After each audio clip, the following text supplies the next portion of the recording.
Bonjour à tous, fans d'histoires inspirantes et de parcours de vie incroyables. Aujourd'hui, nous explorons la vie d'un personnage devenu une icône du divertissement français, Nagui Femme ou simplement Nagui, le présentateur au sourire radieux et à l'énergie débordante. Des ruelles d'Alexandrie, en Égypte, aux lumières de la télévision française. L'histoire de Nagui est un voyage émouvant. Des jours difficiles au sommet de la gloire, en passant par les recoins les plus sombres et méconnus. Préparez-vous à être captivé par une histoire à la fois humoristique, profonde et humaine. N'oubliez pas de cliquer sur la cloche et de vous abonner à la chaîne pour ne rien manquer de ces histoires de fascinantes. C'est parti! Au sommet de sa carrière, Nagui était une figure incontournable de la télévision et de la radio française. Avec son sourire charmeur, son style d'animation énergique et son humour rare, il a fait des missions comme Que le meilleur gagne, Taratata ou N'oubliez pas les paroles des icônes du divertissement français. Des millions de téléspectateurs ont été captivés par sa façon de mettre l'ambiance, de ses blagues pleines d'esprit, au moment fort de ses échanges avec les artistes de Taratata.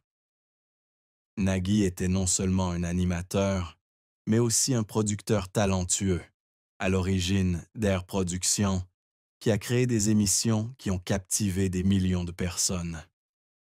Mais l'aura de la célébrité est comme un feu ardent. Elle réchauffe, mais elle peut aussi brûler.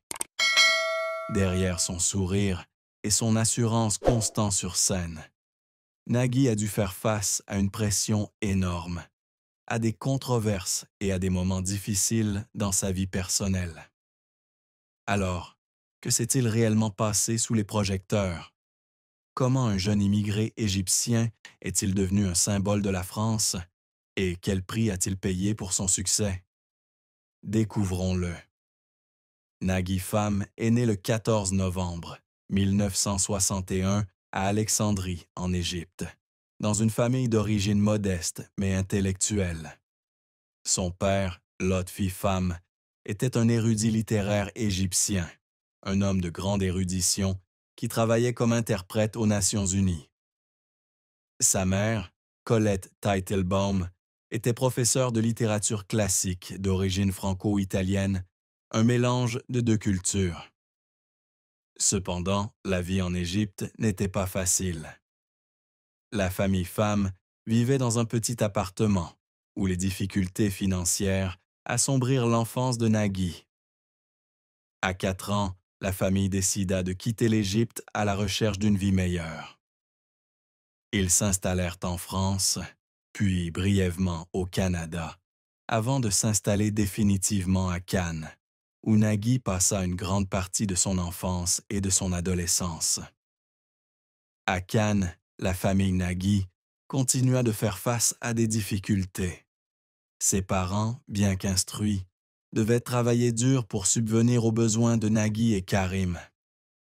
Sa mère, enseignante, faisait souvent des heures supplémentaires pour joindre les deux bouts, tandis que son père, au caractère strict et idéaliste, rendait parfois le climat familial tendu. L'une des plus grandes souffrances de Nagui fut la perte émotionnelle d'avoir grandi dans un environnement où il se sentait toujours différent. Enfant immigré d'origine égyptienne, vivant dans une petite ville de France, Nagui était souvent la cible de moqueries de la part de ses camarades en raison de son prénom Femme et de ses origines. Ces moqueries ont laissé des séquelles psychologiques, le rendant timide et renfermé dès son plus jeune âge. Pour survivre, Nagui s'est tourné vers la musique et les petits boulots. Il a commencé à être DJ dans des soirées cannoises, se tenant derrière les platines pour animer l'ambiance auprès des jeunes. Les longues nuits passées dans les boîtes de nuit locales lui ont non seulement permis de gagner un petit salaire, mais l'ont aussi aidé à développer sa confiance en lui et ses compétences en communication. Nagui a également travaillé dans de petits commerces, vendant des journaux ou travaillant dans des restaurants pour subvenir aux besoins de sa famille. Ces années difficiles ont forgé sa force de caractère, lui ont appris à se relever après chaque chute et à toujours garder le sourire, quelles que soient les difficultés de la vie. Ce sont ces expériences qui ont jeté les bases de sa brillante carrière, où il a su transformer les difficultés en motivation pour conquérir le monde du spectacle. Nagui, avec son image enjouée et amicale, laisse rarement le public apercevoir les côtés sombres de sa vie privée. Pourtant, en 2016, lors d'une rare interview accordée à un journal célèbre, il a rompu le silence sur son mariage avec l'actrice Melanie Page, rencontrée en 2000 et épousée en 2010. Leur union, bien que considérée comme l'une des plus durables du showbiz français, n'a pas été sans rebondissements. Nagui et Mélanie, de 3 ans son aînée, ont traversé des moments si tendus qu'ils ont tous deux envisagé le divorce, surtout durant les premières années de leur mariage. L'un des plus grands conflits entre Nagui et Mélanie provenait de son emploi du temps chargé. Présentateur et producteur, Nagui travaillait souvent tard le soir, assistant à des tournages ou à des réunions de production, ce qui lui laissait peu de temps pour sa famille. Mélanie, actrice talentueuse et indépendante, s'est sentie mise à l'écart à des moments clés, notamment lors de la naissance de leurs 3 enfants. Roxane en 2004, Annabelle en 2008 et Adrien en 2012. Des disputes ont éclaté, parfois pour des broutilles, comme la question de savoir qui allait emmener les enfants à l'école, mais elles ont dégénéré en débats houleux sur les priorités. Nagui a un jour admis qu'il y avait des soirs où il se sentait impuissant. Mélanie affirmant ouvertement qu'elle n'était pas sûre qu'il considérait vraiment la famille comme une priorité. Un scandale plus important a éclaté en 2013, lorsque des rumeurs sur une relation intime de Nagui avec une collègue de télévision se sont répandues dans les médias. Bien qu'il n'y ait eu aucune preuve concrète, les informations des tabloïds ont profondément blessé Mélanie. Elle a confronté Nagui, lui demandant de clarifier les rumeurs. Nagui, avec sincérité, a nié toutes les accusations et a affirmé n'avoir jamais trahi la confiance de sa femme.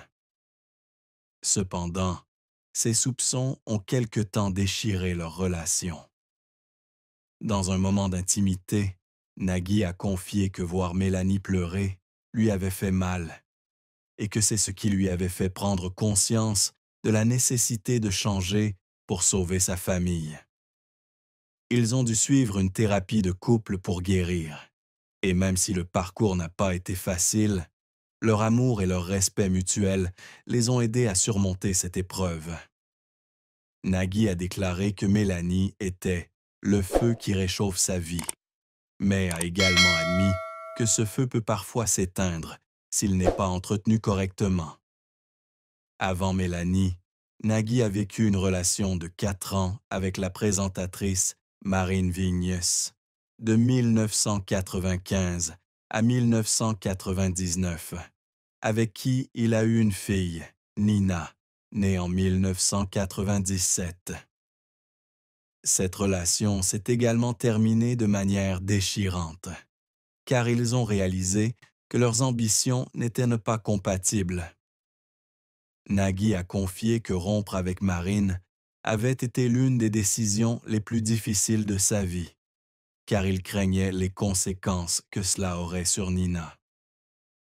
Cependant, lui et Marine ont essayé d'entretenir une relation amicale pour le bien de leur fille, ce qui a permis à Nina de grandir dans un environnement plus stable. Nagui a atteint l'apogée de sa carrière dans les années 1990 et 1000, devenant l'un des présentateurs les plus appréciés de France.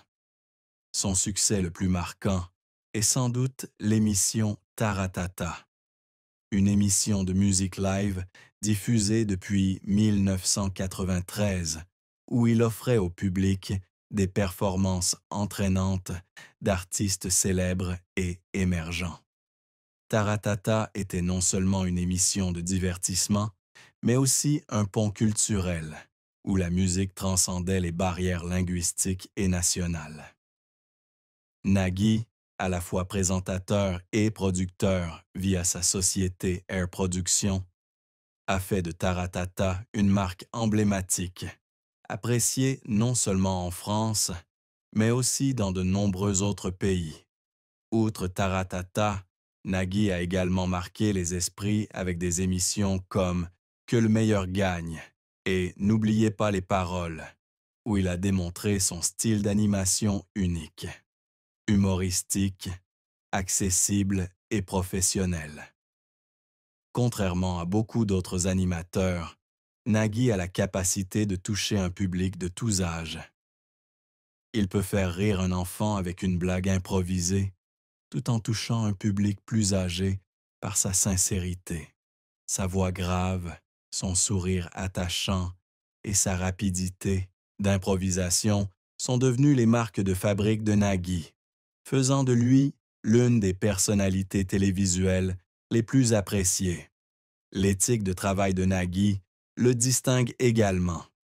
Toujours respectueux des artistes et des candidats de son émission, il refuse d'utiliser des stratagèmes choquants pour attirer le public. Dans une industrie souvent critiquée pour son côté factice, Nagui conserve l'image d'un animateur sincère qui place toujours le plaisir du public au premier plan. Son influence ne s'arrête pas à la télévision. Avec Air Production, il a créé une série d'émissions à succès, des jeux télévisés aux émissions musicales, contribuant ainsi à façonner l'industrie française du divertissement moderne. Nagui est également l'un des pionniers de l'utilisation de la télévision pour promouvoir la culture et la musique, permettant à de nombreux jeunes artistes de briller. Malgré son immense succès, Nagui a connu des hauts et des bas dans sa carrière. L'un des plus grands revers est survenu en 2009, lorsque son idée originale, Taratata, a été brutalement annulée par France 2 pour des raisons budgétaires et des audiences décevantes. Cette décision a porté un coup dur aux ambitions de Nagui, qui avait passé plus de 10 ans à faire de Taratata une icône culturelle. Il se sentait profondément lésé, estimant que les dirigeants de la station n'avaient pas compris la véritable valeur de l'émission, qui était non seulement un divertissement, mais aussi une plateforme pour célébrer la musique. Nagui s'est battu avec acharnement pour la conserver, organisant des réunions avec le conseil d'administration et faisant même appel au soutien du public, mais en vain. L'annulation de Taratata l'a plongé dans une période de dépression, se demandant s'il était vraiment assez fort pour continuer dans ce secteur difficile. Le conflit ne provenait pas uniquement de décisions prises par la télévision. Nagui a également dû faire face à des tensions au sein d'Air Production, sa société de production. Certains collaborateurs, de longue date, ont commencé à critiquer son style de management, le jugeant trop concentré sur des projets personnels comme Taratata et négligeant d'autres opportunités commerciales. De vives disputes ont éclaté lors des réunions et plusieurs employés expérimentés ont quitté l'entreprise, laissant Nagui avec le sentiment d'être trahi.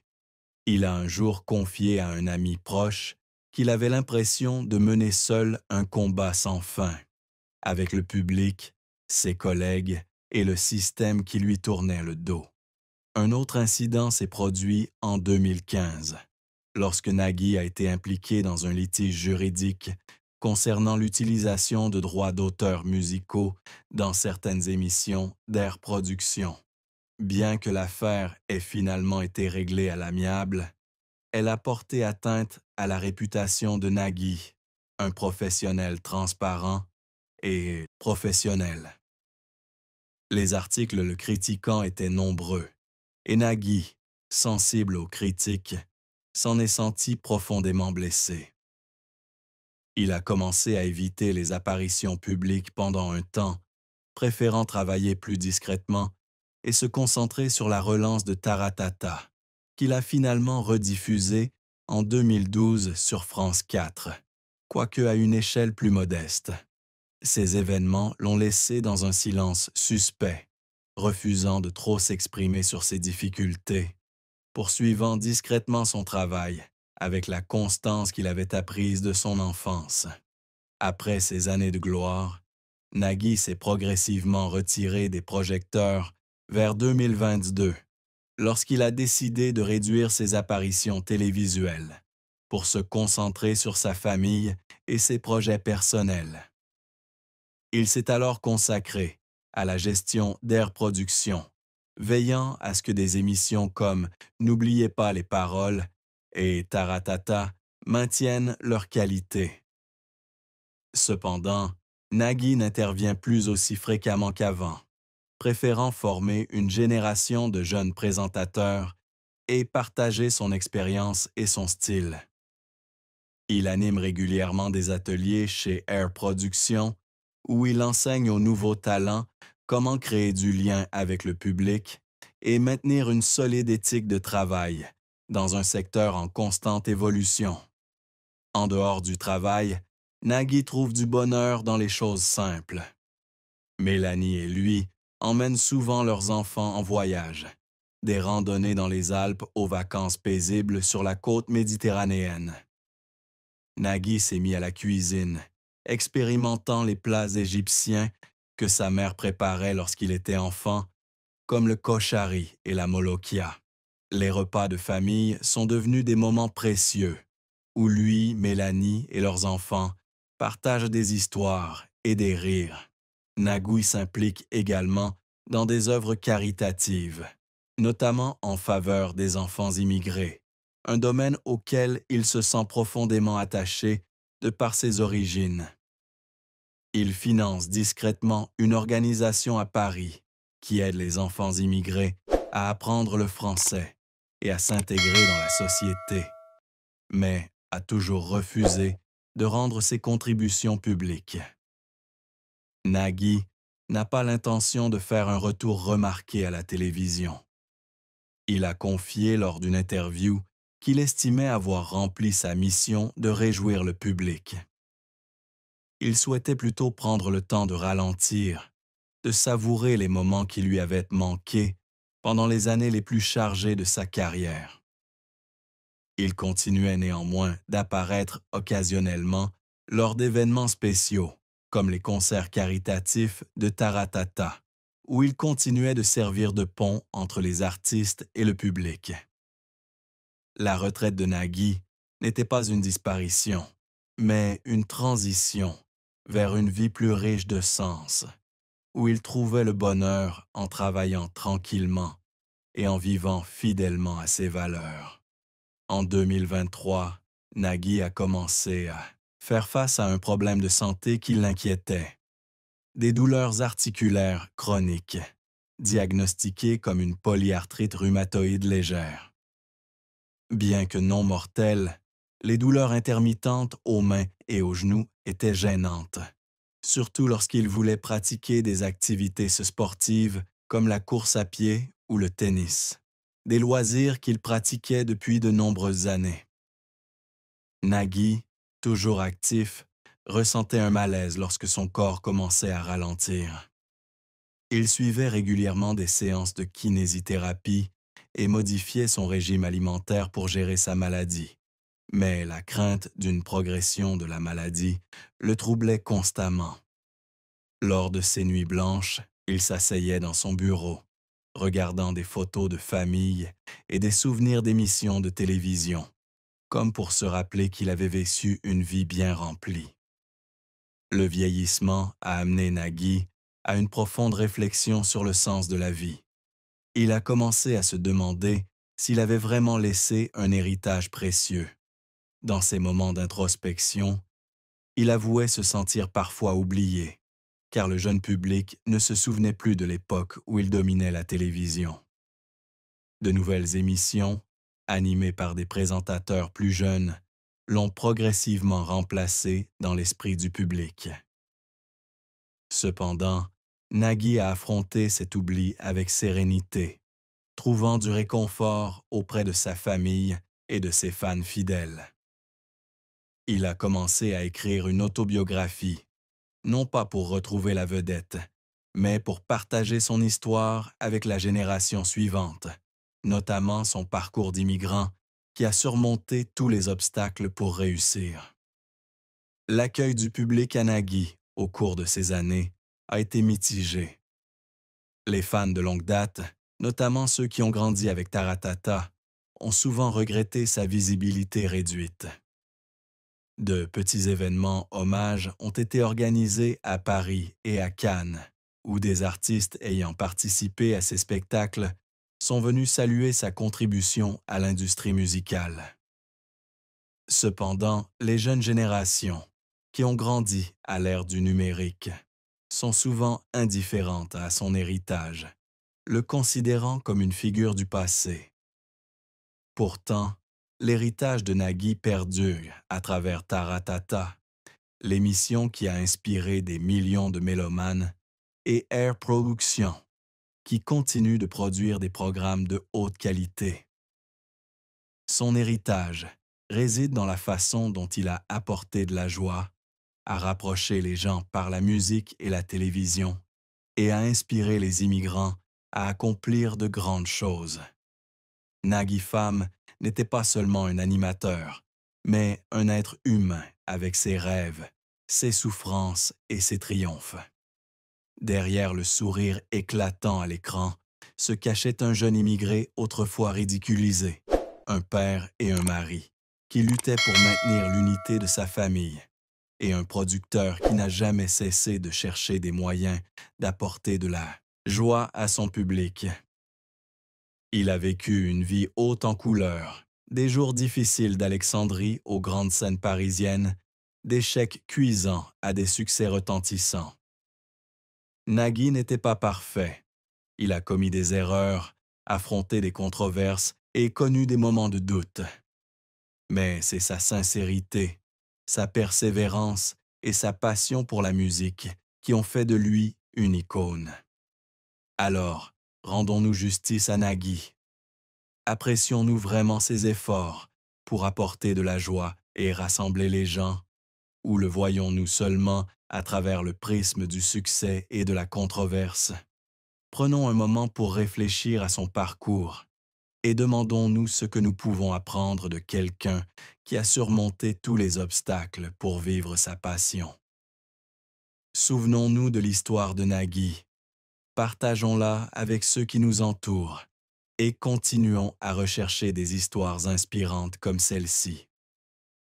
N'oubliez pas de vous abonner à la chaîne pour découvrir ensemble d'autres aventures mémorables. Mémorables.